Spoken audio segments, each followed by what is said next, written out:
avons vu la dernière fois les deux grands épiscopats de Saint-Gauzelin et de Saint-Gérard qui couvrent pratiquement le Xe siècle.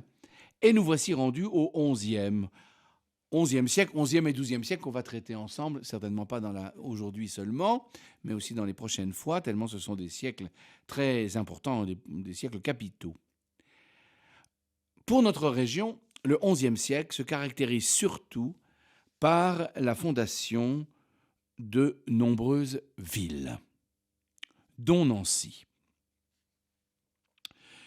Il est difficile de donner une date exacte pour la fondation de Nancy. Le nom de la cité apparaît pour la première fois dans une charte de 1061.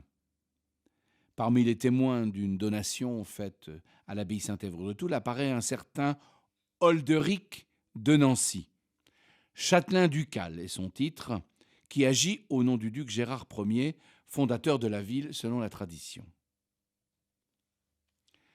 Ce n'est pas très simple de savoir comment les choses se sont passées, mais on peut comprendre pourquoi et comment la ville s'est faite. Le duc désirait rassembler, relier en quelque sorte, ces biens temporels qui étaient faits de deux ensembles. Il essaya de trouver un endroit à peu près central au milieu de ses possessions, et Nancy apparut tout de suite comme un lieu, enfin, le site de Nancy apparut tout de suite comme le lieu idéal. La terre était possédée par l'abbaye de Saint-Pierre-aux-Nonains à Metz, dont le duc était l'avoué. Le duc installa Nancy aux limites des terres de sa mouvance, de son influence, qui étaient frontalières avec les terres du comte de Bar. Mousson, d'un côté, et Amance, de l'autre, étaient du duché de Bar, du comté de Bar à l'époque. De l'évêque de Toul, qui était présent à Liverdun, c'était sa résidence d'été d'ailleurs, et de l'évêque de Verdun, qui possédait, dont les possessions allaient jusqu'à Dieuloir. Donc on voit bien comment on ne pouvait pas aller plus loin. En même temps, le duc avait compris l'importance de la circulation le long de l'axe de la Moselle, selon une orientation nord-sud qui était dominante. Avec le renouveau des échanges du XIe siècle dont on va parler, la cuvette nancéenne devenait comme un point de passage convoité à proximité du bac de Boussières, aux Dames, et du bac de Pompée, qui sont cités pour la première fois en 1073 et en 1102. Donc, ce site paraît le plus adéquat pour créer au moins un relais fortifié en premier temps. Mais je voudrais simplement ajouter qu'en plus de cette ville de Nancy, voici la liste des villes qui furent fondées au XIe siècle. C'est impressionnant et ça concerne beaucoup de notre région. Fondée au XIe siècle, Luxembourg, Épinal, Lunéville, Bar-le-Duc, Commercy, Briey, Longuyon, Sarrebruck et Charmes. Voilà donc un ensemble de villes. On voit un renouveau urbain considérable. Enfin, c'est impressionnant de voir comment cette région, tout d'un coup, s'urbanise. Alors, restons modestes quand même. Parce que la fondation de Gérard Ier, premier duc de Lorraine, c'est un relais fortifié autour du château ducal. Donc, il y a un château ducal qui faisait à peu près la surface pour les Nancéens de la rue de la Charité et de la rue du Cheval Blanc, cette espèce de fer à cheval et qui termine par la place des Dames, qui était entouré de quelques constructions adjointes et fortifiées. Donc vous voyez, c'est très très modeste. Il y avait à peu près 1 kilomètre entre ce relais fortifié nouveau et le vieux village de Saint-Dizier, qui lui était bâti en bois et en pierre, sur une terrasse un petit peu éloignée, 1 kilomètre 5 du site de Nancy aujourd'hui. Une terrasse insubmersible par la Meurthe, qui avait la particularité d'inonder sa plaine souvent. La terrasse est à peu près à 220 mètres d'altitude. Et les eaux du fossé de ce relais fortifié venaient du ruisseau de Boudonville qui descendait la pente, n'est-ce pas, depuis le plateau du Haut-du-Lièvre aujourd'hui. Donc on a un relais, des fortifications avec de l'eau qui sont alimentées par le ruisseau de Boudonville, et à 1 kilomètre, un village, Saint-Dizier. Au début du XIIe siècle, ce relais va un peu s'agrandir au point qu'on va être obligé de construire une enceinte un peu plus grande pour une surface d'1,5 hectare environ, autour de la place des Dames actuelle, de la rue du Cheval Blanc, de la rue du Moulin, donc toutes ces rues qui existent encore aujourd'hui à Nancy. Des habitants s'installent dans des maisons de bois, des maisons de torchis. En 1175, une troisième enceinte est construite sous le duc Simon II, qui va régner de 1176 à 1206, pour là 6 hectares et environ 400 habitants. Dans le château qu'il agrandit, le duc fait construire une chapelle dédiée à Sainte Catherine d'Alexandrie. Mais cette ville qui commence à naître, ce relais fortifié qui s'amplifie progressivement, il est entouré de 2 établissements religieux qui sont hors la ville. D'un côté, le prieuré Notre-Dame, qui était situé dans ce qu'on appelle aujourd'hui la place de l'Arsenal et la rue des États. Le prieuré Notre-Dame, qui est une fondation de Molesme, donc l'abbaye réformée par saint Robert de Molesme. Molesme, donc fondation par cette abbaye, à la demande du duc Thierry Ier. On y construira une église romane, dont on possède encore aujourd'hui le portail au musée Lorrain. En 1080, cette église est construite et elle est consacrée par l'évêque Pibon.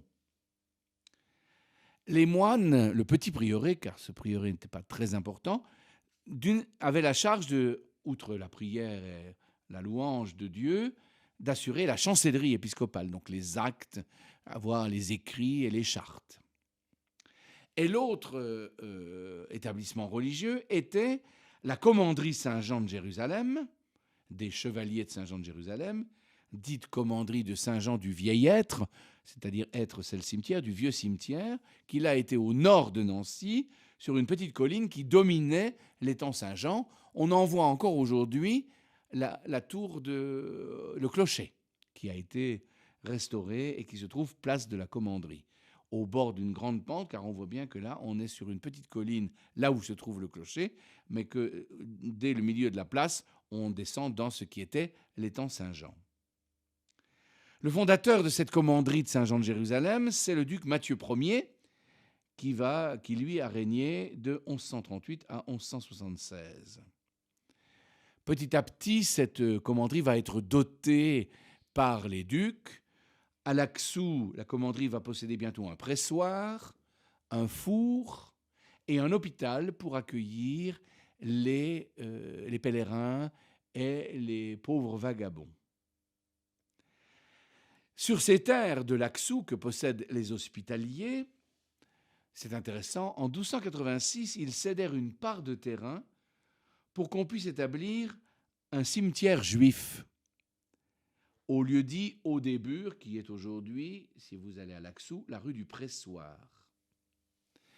En contrepartie du versement annuel de la communauté juive d'une marque d'argent et de 12 deniers toulouins, ainsi que d'une redevance pour chaque inhumation. Cette convention, elle est ratifiée par le duc Ferry III. Elle a été observée pendant 2 siècles, ce qui est le signe évident d'une présence d'une communauté juive à Nancy et dans les environs durant cette période au moins de 200 ans. En 1145, donc nous sommes au XIIe siècle, on construisit hors de l'enceinte encore de la ville l'église Saint-Èvre, qui n'était encore à l'époque qu'une annexe de la paroisse Saint-Dizier, le Vieux-Bourg, et qui devint paroisse en 1212. Un peu plus loin, dans les environs de Nancy, 2 autres établissements religieux furent fondés. Sur les pentes du village de Vendeuvre aujourd'hui, le prieuré clunisien, donc d'origine de Cluny, Saint-Melaine de Vendeuvre, et à 2 kilomètres de la ville, au sud-ouest, à Villers aujourd'hui, en 1176, fut fondée l'abbaye cistercienne de Clerlieu. C'est Gérard II, comte de Vaudémont, qui fut le promoteur de cette installation, et l'église de l'abbaye devint la première nécropole des ducs de Lorraine. Donc vous voyez, on voit bien comment là, il y a pour notre histoire à la fois civile et religieuse, une transformation considérable, une création dans cette région, la création de Nancy et de son équipement qui va durer tous les siècles. Donc peu à peu, Nancy devient une ville dont le centre était la rue Saint-Michel, et alors s'organise une ville autour du relais le relais fortifié du duc. On crée un marché de céréales et de viande au pied de Saint-Èvre au XIIe siècle.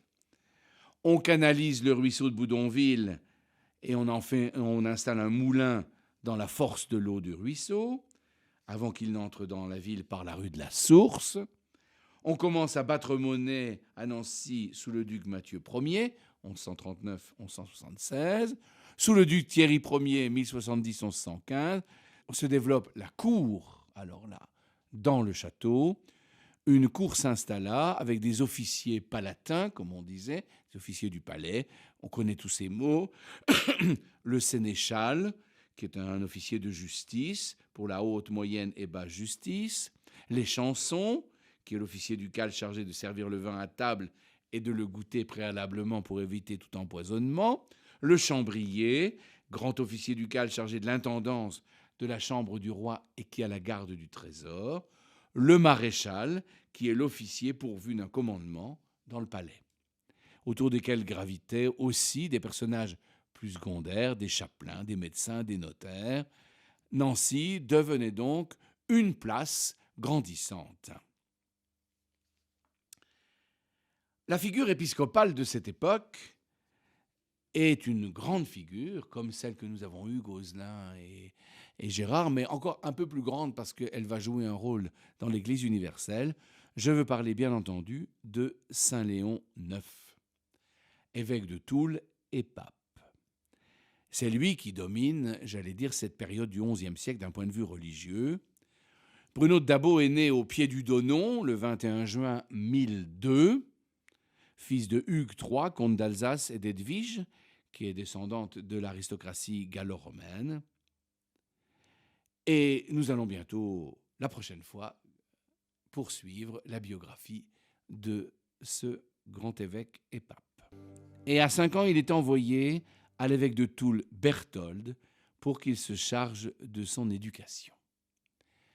C'est ce qui me permet d'affirmer, contrairement à ce que disent nos amis d'Alsace, que Bruno est né au pied du Donon, côté Lorraine. Même si, évidemment, la famille possédait un château à Egisheim, côté Alsace. Mais si la résidence principale avait été Egisheim, notre ami Bruno aurait été élevé à la cathédrale de Strasbourg. S'il vient et s'il est confié à l'évêque de Toul, qui est bien moins prestigieux que l'évêque de Strasbourg, c'est parce qu'il appartient au diocèse et qu'il est confié à l'évêque et à l'école cathédrale du diocèse où il habite. Donc c'est Berthold qui se charge de son éducation, qui évidemment eut lieu à Saint-Èvre, puisque l'école cathédrale était à Saint-Èvre. Et Bruno va être éduqué avec 2 de ses cousins, Adalbéron de Lorraine et Adalbéron de Luxembourg. On voit bien qu'on a pensé l'éducation de ces jeunes et l'éducation de Bruno. Les 3 jeunes gens d'ailleurs, brillants, aussi brillants les uns que les autres, et aussi charitables. Bruno devient prêtre du diocèse de Toul. Là encore, vous voyez, toute sa carrière est à Toul. Et donc, on voit bien que ça détermine son lieu de naissance. Et surtout, la résidence principale, même s'il est né à Éguissal, mais la résidence principale est du côté lorrain. Donc Bruno est prêtre du diocèse de Toul, il est membre bientôt du chapitre de la cathédrale. En 1026, nous le trouvons en Lombardie, donc à Milan, comme diplomate et comme aumônier de soldats toulois dans un conflit justement avec les Milanais. Et c'est d'ailleurs à Milan que Bruno apprend que le chapitre venait de l'élire évêque à la mort de Berthold, son maître. L'empereur n'était pas d'accord avec cette nomination et voulait que Bruno entre dans les services impériaux du Saint-Empire romain germanique. Mais les Toulois eurent une ténacité si forte qu'ils eurent gain de cause et que l'empereur leur laissa Bruno comme évêque. Il revint à Toul, il fit son entrée triomphale le 19 mai 1026. Il reçut l'ordination épiscopale à Trèves le 19 septembre et fut installé évêque par son cousin, l'évêque de Metz, Thierry II de Luxembourg. Bruno avait 24 ans. Comme ses prédécesseurs, il soigna la vitalité des monastères, qui étaient comme les poumons spirituels, les foyers de la vie chrétienne dans un pays assez désertique, dans cette région au bord de l'an 1000. Il développa aussi beaucoup le chant liturgique et dut un peu lutter pour imposer le chant grégorien qui était né donc dans la liturgie grégorienne, alors que la liturgie qui était célébrée dans la cathédrale de Toul était encore, selon le rite, gallican. Mais on voit, c'est sous Bruno que la liturgie commence à se romaniser, si je puis dire. Il recevait les pauvres à sa table et recourut souvent au trésor de l'évêque pour nourrir les pauvres ou les gens qui étaient affligés de tant de difficultés. Il dut de nombreuses fois intervenir comme comte de Toul pour protéger sa ville ou le pays, protéger des guerres qui étaient nées des visées politiques des comtes de Bourgogne déjà et de Champagne sur la Lorraine, sans toujours réussir à gagner la paix, comme en 1036-37 où les faubourgs de Toul furent dévastés et brûlés. Et puis voilà que le 8 août 1048, le pape Damas meurt au Latran. Les évêques se réunissent à Worms, ça c'est très étonnant, autour de l'empereur et non pas à Rome. Bruno s'y rend, puisque l'empereur les convoque. Et l'évêque d'Assise propose que Bruno devienne pape. L'assemblée unanime ratifie la proposition et on se tourne vers Bruno, qui, lui, refuse, puis ensuite affirme qu'il acceptera d'être élu pape si le peuple de Rome et son clergé ratifient le choix de Worms.